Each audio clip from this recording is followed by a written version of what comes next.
This originally, we were supposed to do this particular conversation in Georgetown, Texas at Lark and Owl Booksellers. Hopefully, when all of this crazy is over, we'll be able to get back there and do that. But until then, this will have to work.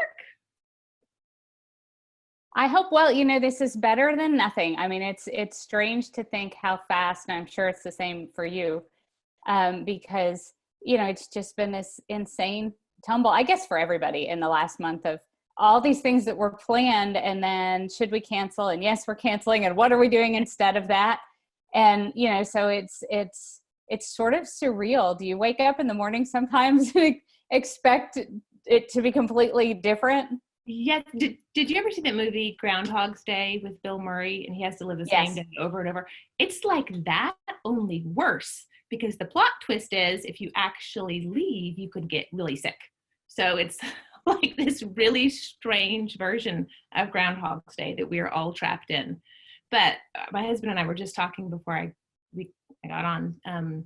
Our boys went to school one day, and then they never went back. And we found out today they're done. They're done for the year. They're done for the year. It's like, congratulations, you're promoted to the next grade. It is the craziest thing. Oh my goodness. My husband is a teacher, so he's still teaching in Zoom, and we'll see what happens for the rest of the year. But it's a brave new world. It is. Well, I'm glad you're here. I'm glad we got to chat, and congratulations on your new book. I think I just heard today that it is an instant bestseller. Am I right? Yes, so we just got the Wednesday nights is kind of when you hear the advance news about the New York Times list, and it made number 8 on the Times list in hardcover. So excited. I'm really happy for you. It's, you know, it of course that's the hope and the dream, and you never know. And I'm so incredibly grateful to readers, because we can't do any of the things we normally would be out doing to send a book out into the world, you know? And so I really just have to send a huge thank you to the readers who gave it such lovely homes and told people about it. I'm very happy for you. It could not happen to a better person. Oh, thank you. Thank you so much. Speaking of which, I would love for you to go first and tell us a little bit about the Book of Lost Friends. So the Book of Lost Friends is, there's always a little spark behind every story I write, and I never know what it's going to be. And it's always something, and I'm sure you're the same way.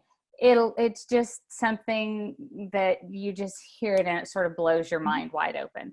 And, you know, especially when you're dealing with historical and some piece of real history inspires it. And so the real history behind this is the real life Lost Friends ads, which I had never heard of. Yeah. I'll tell you later how I heard about them, but these were these ads written in the years post-Civil War by formerly enslaved people, and they are their letters to the editor in search of their long-lost family members, because quite frequently, for different reasons, the settlement of estates, the settlement of debts, sometimes it was just the program, whatever, families were separated. And sometimes, you know, women were separated from 6, 8, 9, 10, 12 children systematically. And so you have these families, and all they know about each other is, the Civil War ends, all they know about each other is the last known place they knew where their relatives were. And they've kept this in oral history. So at the end of the Civil War, this thing comes about, this thing called the Lost Friends column, and it runs in this newspaper out of New Orleans. And this newspaper runs these letters to the editor in the Lost Friends column every issue.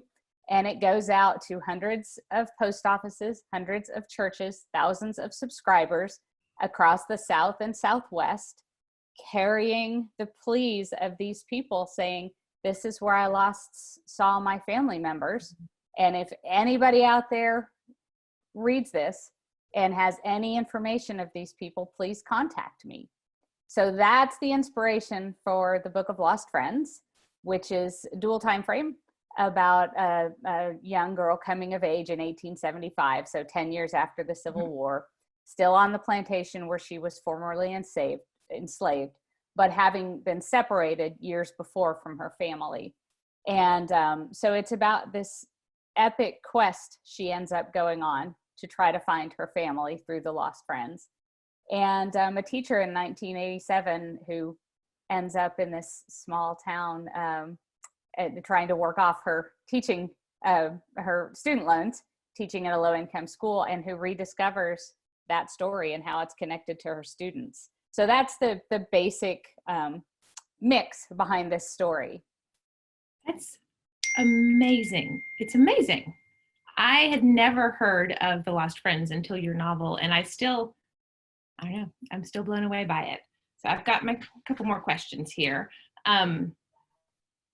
So both the Book of Lost Friends and Before We Were Yours deal with separated families at its heart. These stories of people desperately trying to find their loved ones, and they've been separated in these really tragic ways.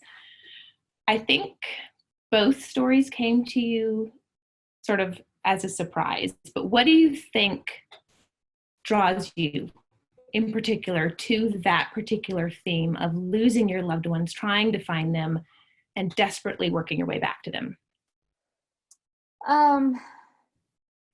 I guess just the connection to family, and in particular, Before We Were Yours, it was inspired by the true history of this woman who ran these orphanages in Memphis for 30 years and ran this massive adoptions for profit ring, and basically went out and stole people's kids to adopt them out for profit.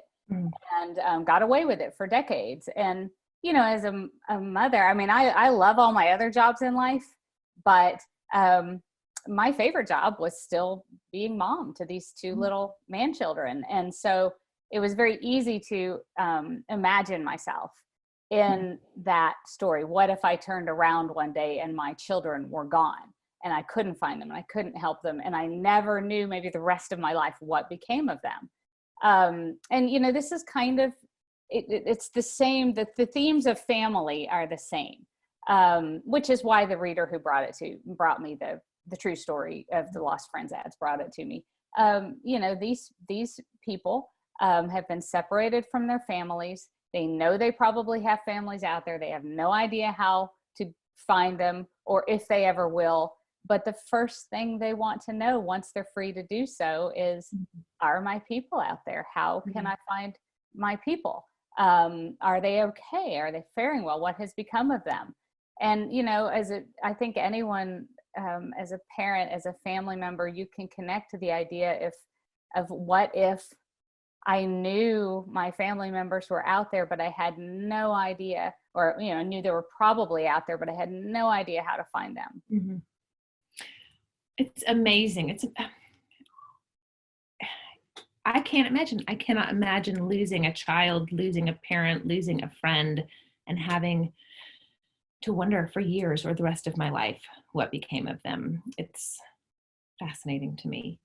So you mentioned a minute ago that the story is told in dual timeframes. You've got somewhat contemporary, 87, and then you've got the historical aspect where two women are trying to find their family, and then the teacher who stumbles on the story. What is it like writing a dual time frame? I do this myself, so I'm curious how other people deal with it. What are the inherent challenges, and what do you find appealing about a nonlinear time frame? Okay, so the inherent challenges are you're basically trying to tell two stories, which, for one thing, makes it hard to contain in the normal length of a book. So they always end up too long. I always end up going back through and thinking, what can I trim? What can I trim? What can I trim? But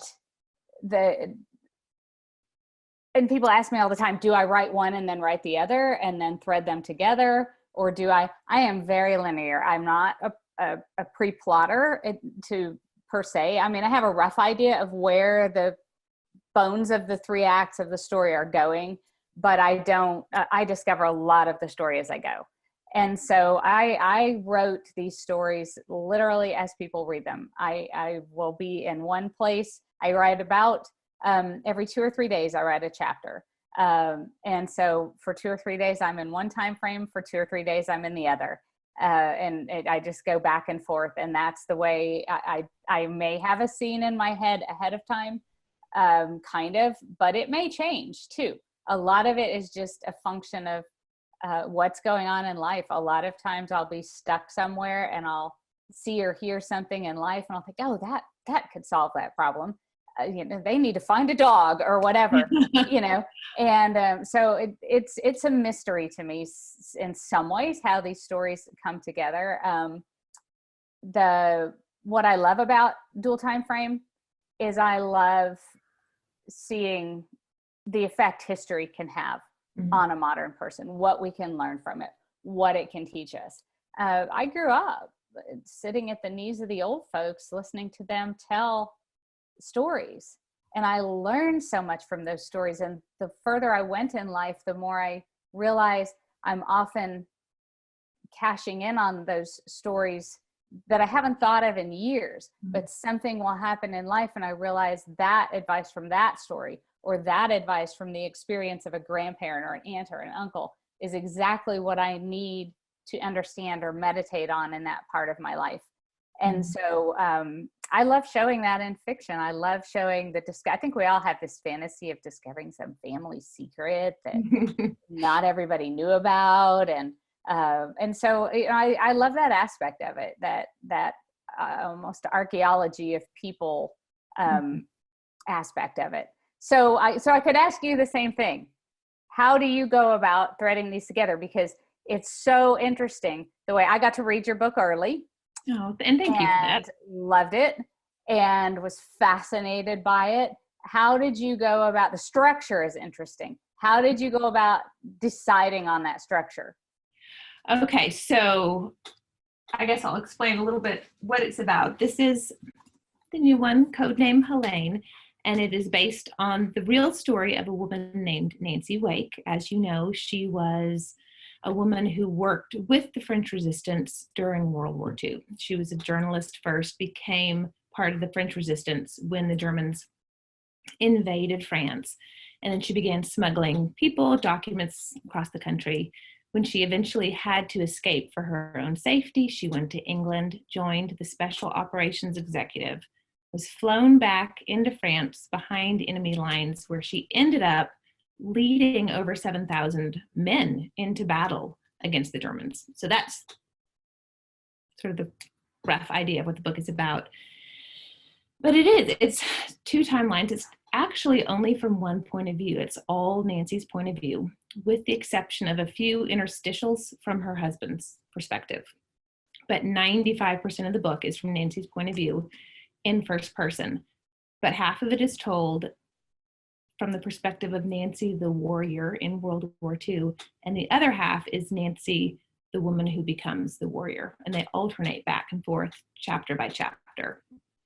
And I probably write as exactly opposite to you as is humanly possible. I have to research, I have to plot, I have to know what comes next. I have these really elaborate storyboards and scene structures. I think it's because my husband and I had 4 sons in 5 years, and I spent a long time having to write in tiny little sections of time, 20 minutes here or 30 minutes there. And that went on for years and years. And I needed to know that what I was writing today wasn't going to get deleted tomorrow. So I needed to know how it related to the book. And then it turns out it just worked well for me. It was a good way for me to produce words every day, and I stuck with it. But all of my books have been nonlinear to some degree. One of them had flashbacks. Another one was actually linear, but it was told all in 3 days' time. So it was crammed time-wise. One of them, half of it was told from the beginning, half of it came from the end. Right. For me, I love the challenge. It's like a puzzle. It's like dumping all those jigsaw puzzle pieces out on the table, and you find the edges and you find the corners, and then you build it together. I like the challenge of having this story and all of these different moving parts and then putting it together. But I also think it's a fun way to keep readers unbalanced. They don't necessarily know what's going on. And when you change a time frame or you change a point of view, you can give your reader an entirely different look at the same story. So it's the kind of story I like to read. Therefore, it's what I write naturally. It's fascinating. It looks hard to do. I think it's the only way I know how. You know, and it's funny how everybody's different, because people ask me, you know, when I'm out and about and you're talking to groups at libraries or wherever, always some people there are interested in writing. You know, they're either actively interested or it's something they've always wanted to do or whatever. And you know, people will ask, how do you do it, or how, you know, what's the way to do it? And the great thing is there is no right way. You know, it's whatever process works for you. Everything from storyboarding it to having it all plotting out to really knowing, to, you know I've got friends who sit down and spit out a book in 2 weeks when they get inspired. You know, not me. That's not me. I have to be methodical. I write a certain amount every day, and you know, I just have to go along at a certain pace. But there is no wrong way. Whatever works for you is the right way. Yeah, I have gotten to where I tell people, if it works for you, that is your right way. Same with books on writing. I know, especially when people first start out, they're looking for a book, something to help point them in the right direction. And if you find one and it makes sense to you and it helps you get words on the page, that's it. Right. You don't have to read anymore. You don't have to read them all. It's like looking at wedding dresses after you've already bought one. You'll just make yourself crazy. Find the thing that works for you and stick with it. True. I think you can get too much, too academic in your head about it all. If you spend too much time looking at methods and what's the right way, and you know, the right way is to get words on the page. You can make something out of something. You can't make something out of nothing. Exactly. You know, you have to get it out of your head and on the page. And you know, you can always work with that if it needs work. Yeah. I think that desire to find the right way is based on a desire to make it easier. Surely there's an easy way out there. There's got to be somewhere an easy way to write a book, and that's what I'm looking for, but that way doesn't exist. And at least I know that now after a number of books. There's no easy way to do this. There's no easy way to do it. That brings to mind kind of a fun question, because people will ask me a lot of times, what's my best tip for writing? You know, and for me, my best tip, I think in recent years, has been dictation, which I never thought I would do. But I got I just never thought I could write that way.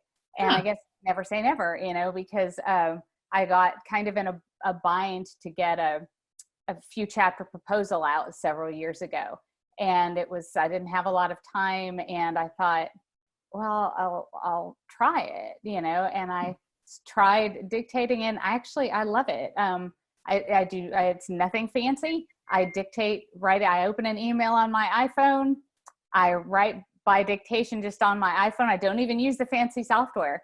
But you know, the great thing is I can write when I'm out on the elliptical machine, exercising, when I'm taking a walk. And sometimes when there's a little bit of an analytical thing that's going on in your brain when you type, and it's the THEDOG, finger, pinky, pinky, you know, that's going on in your head. And when you dictate, that's gone. It's just speaking the story. And so for me, a lot of times if I'm stuck or whatever, I'll take the iPhone and open an email and dictate parts of the story right into the iPhone. So that's been my best tip. What's your best thing for getting a book done that's come along? Oh gosh, for getting it done is to not be critical of myself as I go. It's really hard for me to write badly, to give myself permission to write badly. And there have been times where the book is due or it's about to be due and I still have work to do and I'm overwhelmed and I just don't feel like writing. I will literally sit down at my desk and I will write myself a permission slip, and it says, Ariel has permission to write badly today. I put it on a Post-it note and I stick it in the corner of my computer and I just have to give myself permission. Beyond that, the thing I tell people most when they ask for writing advice is finish the book. You have to finish the book. And it's the thing I have to tell myself every single time. Finish the book. There is no career without a finished book. There is no next book without a finished book. There is no publication without a finished book. The finished book is the first most important step. Beyond that, my other favorite piece of writing advice, and I do this myself, and it has saved me a ton. Every time I finish a chapter, I will print it out and I will tape it to the wall at eye level, and I will stand there with a red pen and a Sharpie. And I use the Sharpie to cross out what gets cut and the red pen to change it. And I can't explain why this works other than when I read something on the screen, I can miss so much. Even when I print it out and I sit at my desk and edit, I can miss so much, but I can see the story. I'm looking at the wall where I do this. When I tape it at eye level, I see it in a way that I haven't seen it before. And it helps me take an iffy draft and make it a good draft. Interesting. Wow. So how do you tell the boys not to write on the wall then? I tell them they will never see a video game again for the rest of their lives. Or the older two will not get their cell phones again. I heard my husband laugh up there in the bonus room. I think he's watching. Oh, no. He has hidden away with them, sequestered them out of sight so they don't bum rush this. I wondered if they were tied to a bedpost somewhere or something. Nope, they are upstairs hidden and the dog is outside. So for a short period of time, it's a quiet house. Wow. Not everybody probably knows that you have 4 still at home. Whew, it's a lot. That's a lot. That is a full crop of man children. That's half a baseball team almost. Almost. And they all play, except for this year. No one's playing anything, which is kind of sad because I like them getting so exhausted they can't argue with me anymore. I miss those days. My man children are up and out of the house, of course. So I have grown up, great big grown up men. They're still your children, but they're grown. Okay, I have a question for you that I'm curious about. The Book of Lost Friends takes place in Texas, a lot of it. You lived in Texas. I used to live in Texas. I am married to a Texan, therefore we lived in Texas for a good long while. What is it like writing a novel in your home state? I've not ever done this, so I imagine it's a little bit different than the kind of work that I have to do where I've got to reimagine a part of the world I've never been to. You know, it's great writing a place because that part of it, I always do location trips when I'm writing, at some point, often after the manuscript's written, because then I sort of know what I need to know, what I'm still what I don't know or what I need to look at more closely. And I can kind of look at it through the character's eyes after I know the story and can go to location. But the great thing about these locations, especially the Texas ones, I did do a location trip to Louisiana after I had written the manuscript, but the Texas locations, I know all that country so well. So the things you don't know just from research is just weird things like, what does the air smell like in the morning at different times of the year? What's blooming? What does evening feel like? How big is the sky? That's different. Well, in Texas, it's different in different parts of Texas because the state is so big. If you're in East Texas, it's a little strip between the piney woods, wherever the road is carved out. If you're further west, the sky is as big as the earth. You can see from one end to the other of it. And so it's little things. What birds are out? What do they sound like? Just all the little things of life. And so that was that part, and the Texas part was easier, even though it's historical. And I did, had to research these towns, and I was able to put in a lot of towns I've visited and done their book festivals or spoken at their libraries and knew little pieces of their histories. And so that was fun because I could kind of include little pieces of Texas history that I knew and loved. And I learned a lot of new history as I was studying. I learned a lot of things I didn't know about where I live, because the thing is, you always go to places and you do all the tours and the historical things and all that, and you sometimes don't do that where you live. You pass by those roadside markers, but you don't actually stop and read them. And so that too, I discovered a lot of new interesting things about Texas when Hanny makes her journey through. Of your three narrators, your 3 points of view, was there one that you could, I don't know, sympathize with or empathize with most? Okay, yeah. So the historical part, the 3 girls are traveling together. And originally, so they are Hanny, formerly enslaved, now sharecropping on the plantation. Lavinia, who the kind of pampered daughter of the plantation, which is now in financial ruins, basically, like so many were in the years after the war. And Juno Jane, who is Hanny's half-sister by Plassage. There were elaborate systems in some of the French areas, like New Orleans, where men who had money, these wealthy planters, kept whole second families down in New Orleans with Creole women, women of color. They raised whole, what they called left-hand families down there in various neighborhoods. There were various neighborhoods of New Orleans where that was the culture. And they raised whole second families down there. Many of them sent the sons and daughters of these families off to Europe for educations, or educated them in a trade or whatever. This was a thing in French culture.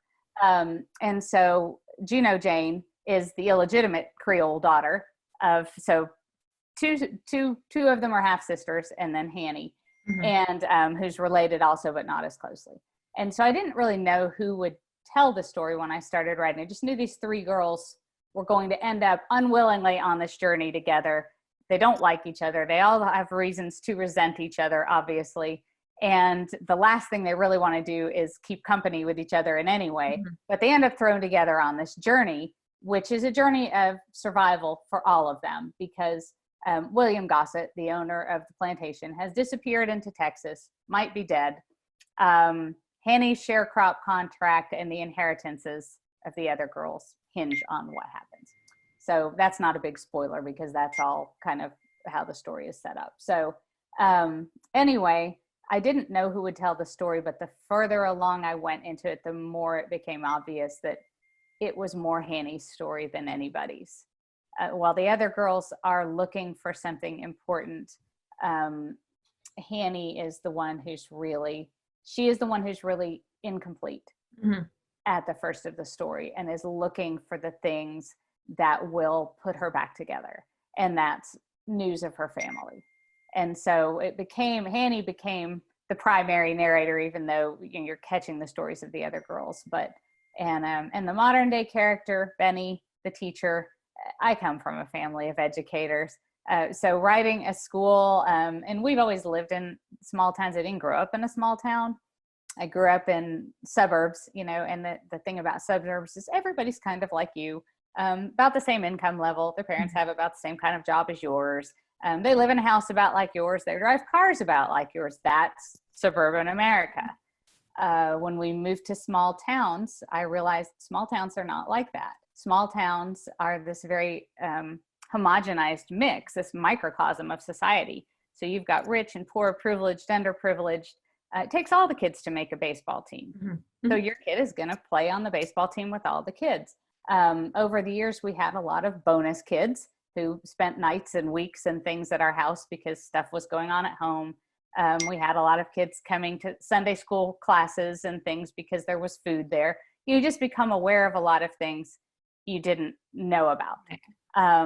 And, we definitely had experiences with the school districts where the lines are creatively drawn so that, there's a nice school and a school where all the throwaway kids get sent. And so it's not an accident that Benny ends up in this throwaway school, because I've seen them. We've lived it. We've been there. And, it shouldn't happen, but it does. Yeah. I'm amazed. We do the same thing in different ways. Obviously, we're We both have written historical fiction. And I'm reminded listening to you talk of the challenge of weaving the different narrators and stories together. These pings on my computer here actually are questions. If you've been wondering, we have lots of questions from our oh, good. From our participants here. So as it pings, okay. If you don't mind, we'll jump into those. Let's see. John Clinton, our moderator here, just sent this one.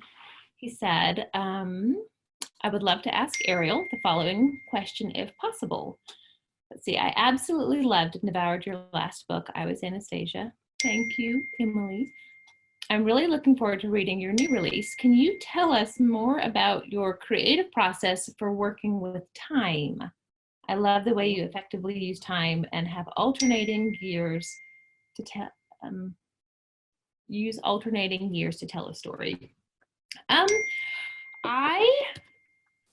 love playing with time. I love telling the same story from different moments in time. I think if you look at anyone's life at any one particular year, or any particular event, you see only a small portion of what their life is. But if you step back and you look at them when they're 16 and then you look at them when they're 60, you might see two completely different people. We all change over time. And I love to do that specific thing in a story as well. And I love weaving them together.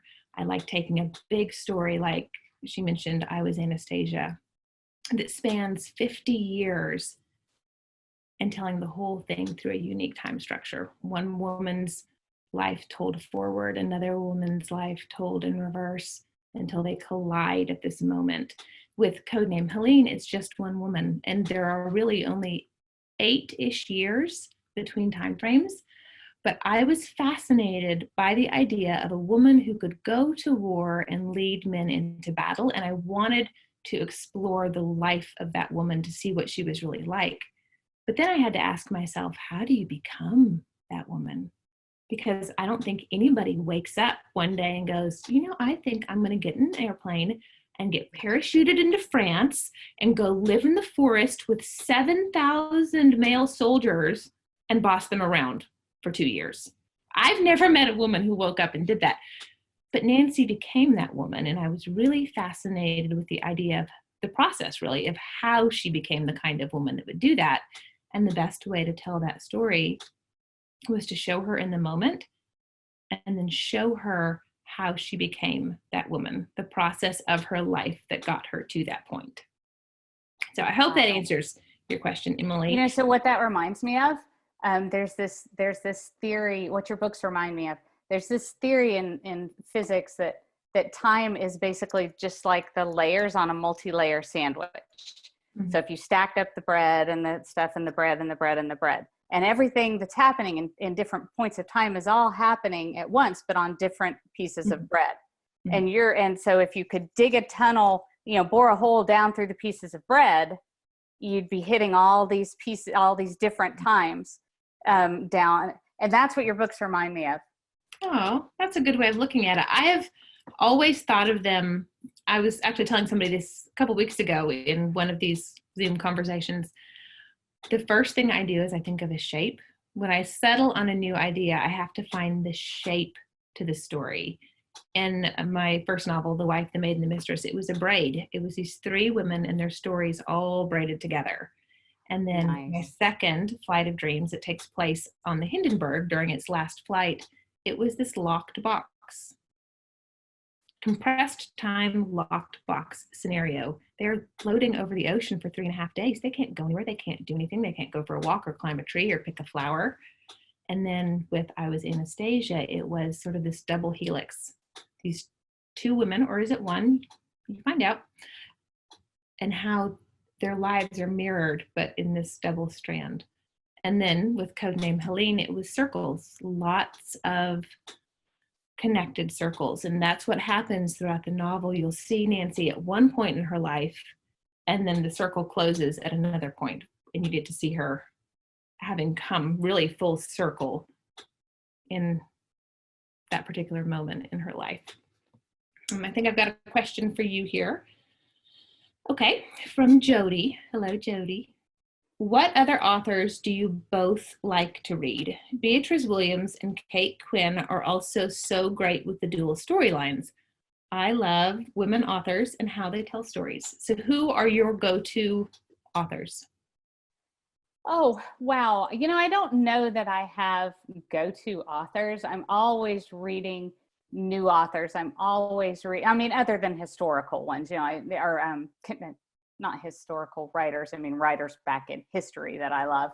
I'm always reading new authors. Mm-hmm. I love everything by Elizabeth Letts, including, if you haven't read it, Finding Dorothy. I loved it. It fascinated me. It's the Wizard of Oz. It's the widow of the author of the Wizard of Oz. As she's an older woman, the film is being made, and she works her way onto the set because she wants to make sure it's made according to her husband's vision, and gets to know Judy Garland, who is this sort of abused stage kid, and befriends her. But you're also finding out what in their real hardscrabble lives inspired the lion and the scarecrow. And so, I was fascinated with that.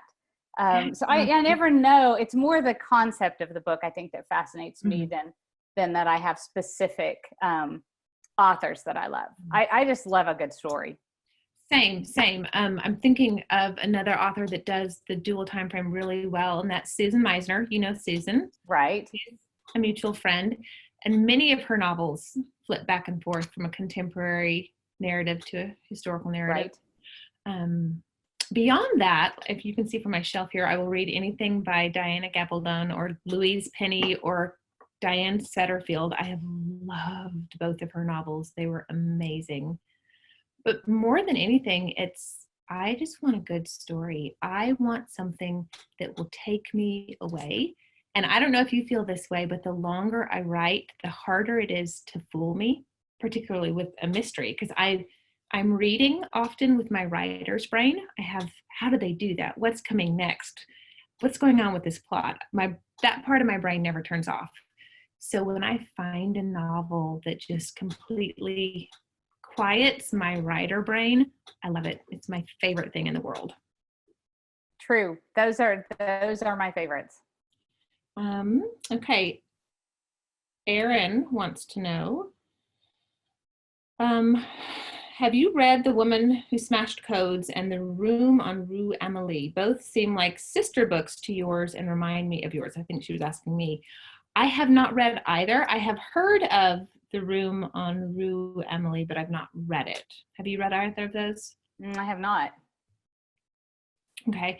Erin also wants to know, and I'll let you answer this one.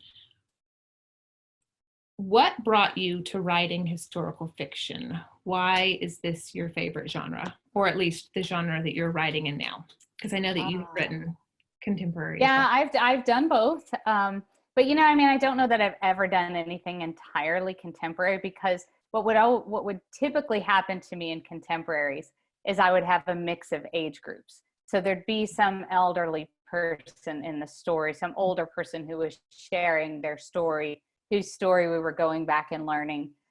So I think I've just always loved that mix of time frames, that learning from someone who came before. That's what we did as kids. A lot of what was on TV was historical. Most of the time there was nothing on TV you wanted to watch anyway, unless it was Saturday morning. I predate cable TV and all that stuff. And I'm a dinosaur. So, what we did for entertainment was that if we had watched it on TV or read it in a book, we went out in the yard and we just played it by the hour, and by the day. You went out the door first thing in the morning and that's what you did. You made stuff up based on, so we were Little House on the Prairie and Tarzan and Zorro. And, if we had seen it on TV, we went out and played it. And most of it was historical. So I think that's where my fascination for the historical maybe originated from. I am similar. When you were saying that, I was smiling because I also predate cable and the internet and any other number of things. My children think that I am a dinosaur. One of them told me recently, he's like, wow, you were born in the 1900s. I'm like, that wasn't that long ago. Thank you very much.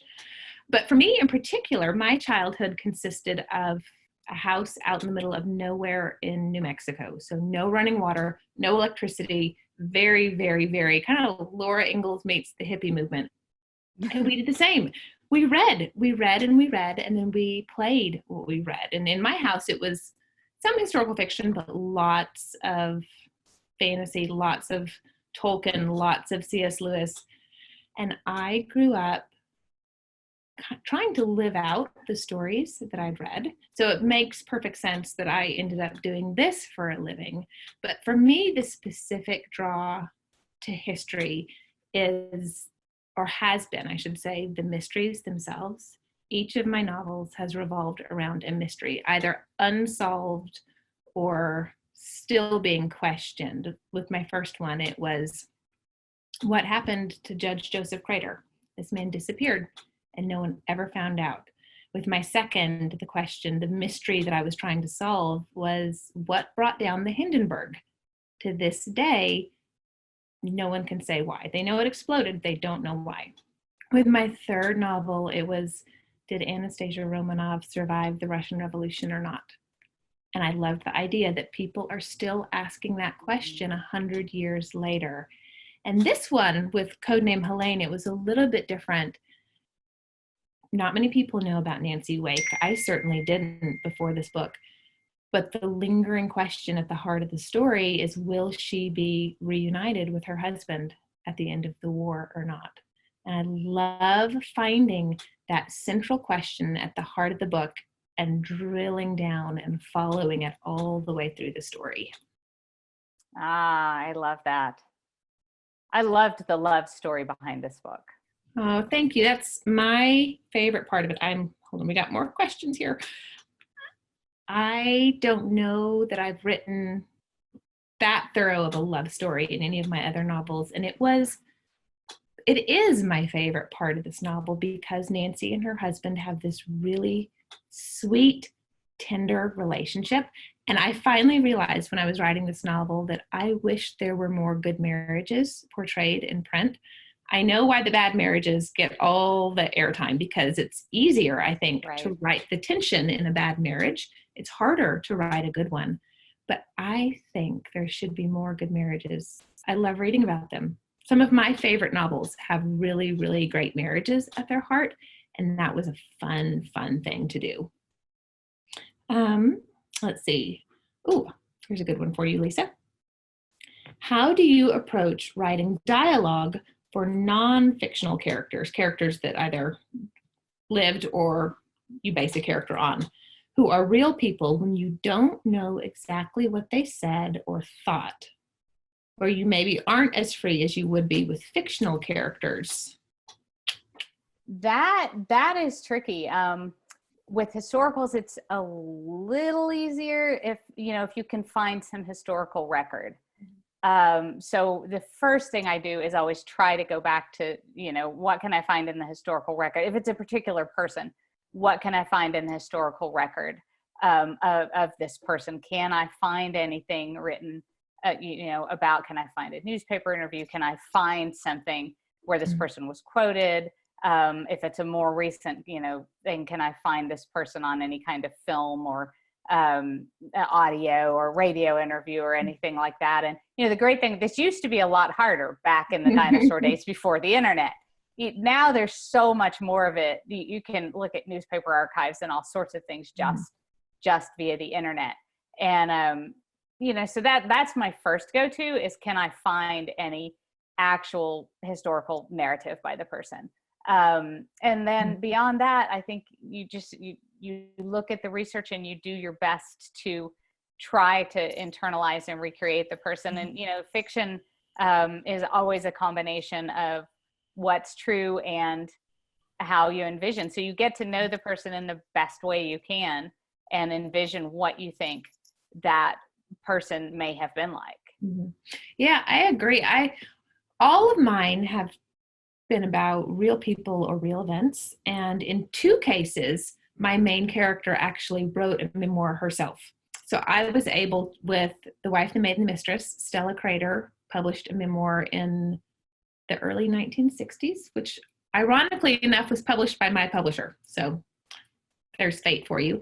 And then Nancy Wake in 1983, I think, wrote an autobiography. And so in those two cases, I had their own words, their own thoughts, their own point of view for what happened in that particular moment in any of those situations. With I Was Anastasia, the Romanovs were all prolific letter writers. So I either had documents that she had written or that were written by close friends or family members, and that helped tremendously. And then, of course, so much has been written about the Romanovs that I was able to piece a lot together. The Flight of Dreams was harder because there were no biographies, no autobiographies. So I had to piece it together in different ways. And what I have always done is if I know something happened, I don't deviate from that. I don't change history. Often if I can find a quote or a really good bit of dialogue spoken by one of my characters, I will include that because it's real. The rest of the time, it's about filling in the gaps of things we know for sure. We can never know the full conversation said behind closed doors, but we can stay true to the heart of an event at least. Right. Let's see. Okay, from Charles. In the Book of Lost Friends, we discover who the original founders of the library were. Was that factual or written for the purpose of bringing some storylines together? So the town of Augustine, Louisiana is fictional. I usually do fictional towns just so I can arrange them the way I like. The streets where you want them? Yeah, so that particular library is fictional. However, the Carnegie library system, all of that is factual, the stories of the Carnegie libraries, and where that comes from. So many things in life bubble back up as you're writing. And that was really one that bubbled up. Years ago, I was invited to come speak at the library in a little town. I've spoken in quite a few Carnegie libraries, but this was the first one I had been invited to. It was a little one in a small town in Texas. Their Carnegie libraries are, if you don't know of them, they were built on Carnegie grants around the turn of the century and beyond. And many, many libraries were built that way. So I went to this one. They're all beautiful buildings. They had to get their designs approved. And so everyone you go in, they're these gorgeous old buildings. There were more, sadly, some of them haven't been saved, but some towns have really taken an interest in saving their Carnegie libraries. So I went to this little one in Texas, and they were showing me around this lovely little building in this very grand, beautiful turn of the century building in this small town. And they said, this is one of, I forget exactly, 4 or 5 in Texas. And she said there never were very many because the stipulation on Carnegie libraries was that they had to be open to everyone. So that meant Black, white, Native American, everybody could come use the library. Of course, in the South, which is good. Yeah. That was an issue. And so Carnegie did fund, as I went back and did, so that was why a lot of towns in Texas didn't even apply for the grants, because they were afraid that would mean that everybody could use the library. And that's not the way, the town founders and stuff in many places wanted it. So when I went back and did the research, I did find that they ran up against so much resistance in some places in the South that they found kind of a different way to do it. And I won't go any further because I don't want to spoil it for I don't want to do a spoiler for anybody. But anyway, so the story behind a little homage there to Carnegie libraries and the original concept of them. Huh. Fascinating.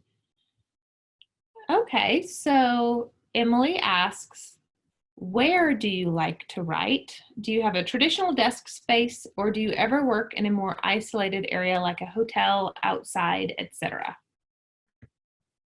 I tend to I work everywhere. I wrote my first, this is book number 32 for me. So I started when I had little babies. Now I have grown man children. Yes. I wrote at soccer practice. I wrote in the carpool line. I learned to write everywhere. Ideally, either at my desk or somewhere around the porch. I tend to write on a laptop and move around. As I said, a dictation helps me a lot. So, I may write out taking a walk or whatever. The Book of Lost Friends, because there was another book that I was writing, and the Book of Lost Friends kind of came along and usurped it. So I temporarily divorced the other book and started writing this one. And because I was so fascinated with the history, and I just knew it was the right next book. So the Book of Lost Friends was written in the middle of everything that was happening with Before We Were Yours hitting the bestseller list and staying there. So a lot of it was written on airplanes in hotels, or edited on airplanes in hotels, on vacations. It was while we were moving from house to house. It was literally written all over the place. How about you? Oh gosh. Well, the last two, so I Was Anastasia and Code Name Helene, written almost entirely in this room right here in my office. But this is the first time I've ever had an office, is when we bought this house. It's actually the dining room off the kitchen, and I don't see a need to have two tables that I have to clean every day. So we turned the dining room into my office, and I use that. Primarily, I write here, but like I have all these boys, and there are many times where my laptop gets hauled to the baseball field, or where I have to retreat to go find some quiet corner of the house because people are wrestling, or they're watching television, or playing drums, or whatever it is that they happen to be doing. We've got cello, drums, and French horn players all in the house. Typically, they don't play at once. But I did learn, kind of like you were saying, when they were little, it's just about getting the words down. And as much as I would like for there to be a magic place where the writing is easier, that doesn't happen either. I just have to get it done. I've been told we have 5 minutes left. So I have one last question for you, and then I will answer it myself, and then we can wrap up after that. I'm curious to know how this new world of quarantine, how it has changed your writing itself, your writing process, where you write. Is there anything that has changed thanks to this really strange moment in time that we are all living together? That remains kind of an open-ended question for me, because this hit literally almost as I was supposed to be taking off on the first things for this book. So, so I wasn't writing. I was through all the editing cycles, and I, not in a writing cycle because I was supposed to be traveling for a couple months here. And so it has affected, obviously, the way I get to talk to readers, and good and bad, because obviously I'm missing being at the bookstores, and I'm missing seeing everybody, and missing being in places where, like the last time I was in Nashville, you and I went out to dinner because, I was not so far from your home. And so we had that opportunity. And so I'm missing seeing author friends in different places and whatnot. But there were a lot of people on some of the various online things who said, I was never going to get to see you on the tour because you weren't coming anywhere close to me.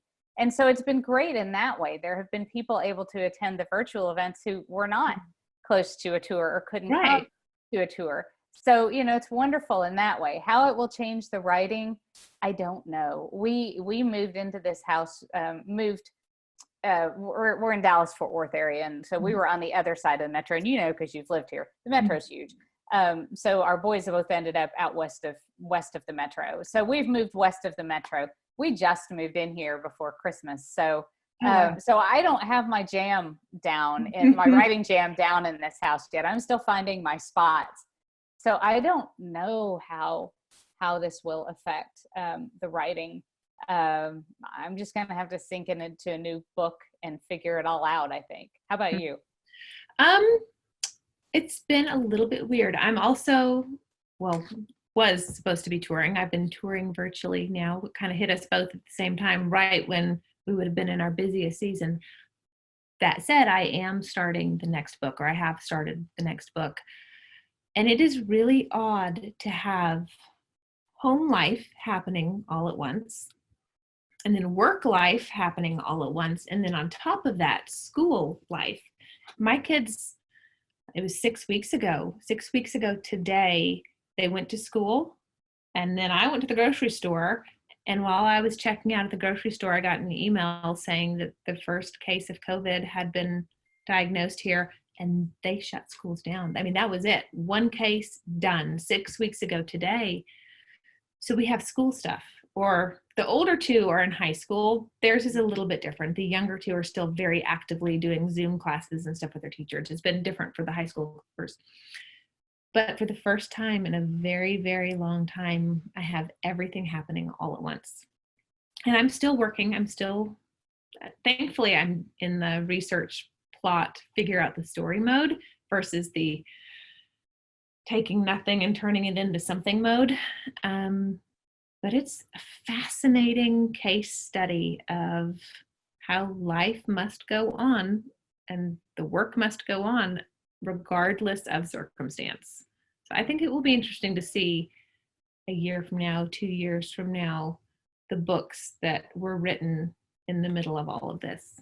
And fascinating. I think it will be interesting to see that and the inevitable baby boom that will come out of this. Not for me.